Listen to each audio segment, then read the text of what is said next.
This is the most broken weapon that has ever been added to Warzone, as there is next to no recoil and insane bullet velocity, which makes beaming people out of the sky as easy as taking out a dummy in the firing range. So what is this weapon? Well, it's the brand new STG44, which was added into the game with the release of Season 5, and boy is it broken. So broken in fact, you need to put down every other weapon in the game, as nothing even comes close to this thing. It's so ridiculous, it can even double up as an SMG and still destroy the opposition. Now, for the attachments, just about anything can go on this, even the blueprints in the battle pass work extremely well, and that's only because this weapon is completely busted. But to get the best advantage over every other single player in the lobby, you want to take the following attachments. So for the first attachment, we're going to be looking at the barrels we've got. Now, there's one barrel that really screams out above the rest of them, and we are going to be going with the Heinrichter C70 Long Barrel. Ultimately, yes, this does offer you more things like recoil control, but this just offers better bullet velocity and effective damage range, and to be honest, this gun literally has next to no recoil.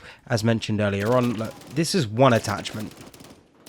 Obviously not perfect, the iron sights aren't great either, but we are talking one attachment that doesn't even touch the recoil. You can stick this on, but we are going to correct for this a little bit later on.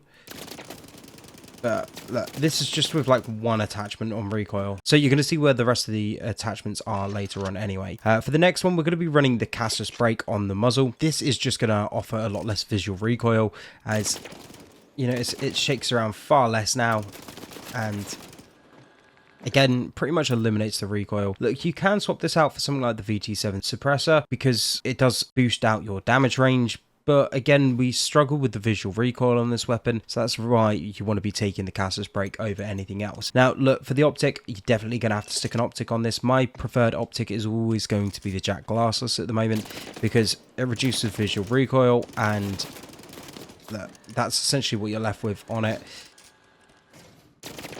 This thing is about as smooth as it gets. Now, obviously, the next attachment is going to be the magazine. We're going to be taking the 50-round mag, as, you know, 30 rounds definitely isn't enough. Now, look, in solos, I reckon you could probably get away with the 40-round mag. But you notice this recoil on this weapon is just wanting something a little bit more. Now, I notice a lot of people are looking at things like the Bruin Heavy Support Grip. Look, you want to be avoiding this 100%. What you want to be doing is heading over to the stocks. Now, you've got an option of two things here. This one is just better in every single aspect, the DR79 combo stock. So if we then take a look at things on the recoil here, you know, this is basically non-existent. And then that's just me standing still, right? Once we lock in things like rotational aim assist, my aim is perfectly bad there. This is not having played in about a week, basically, because I've just been really ill. But still, nonetheless, this is ridiculous. And then if we look at the overall stats on the weapon once we've done that, as you can see up here, we've got a bullet velocity of 1,165 meters per second. Now, that's insane. And the damage range, look, we're not getting a damage drop up until like 47 meters, which is utterly nuts as well. Do you know, in terms of movement speed, this is an AR, so naturally isn't going to be overly fast. But actually, if you look at this, 4.5 meters a second isn't horrendous. You know, if we look at this weapon here, this is the non-movement speed one. This is 5.3. So, you know, we're not looking that bad. And the spare is insanely quick. If we look at this in comparison to something like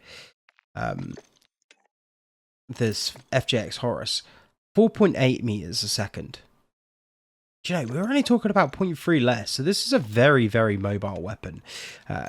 Look, there are, as mentioned, that you can swap this out for the VT7 suppressor, but you notice your screen starts to shake around a bit more,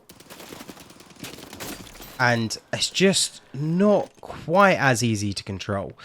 There are a few different options. You can go for this, but in reality, this is what's really going to reduce down that visual recoil and just make this gun so easy to use. But here's the full build, guys. Don't forget to like and follow for more, but also send this to a friend so they don't get caught out in using something else.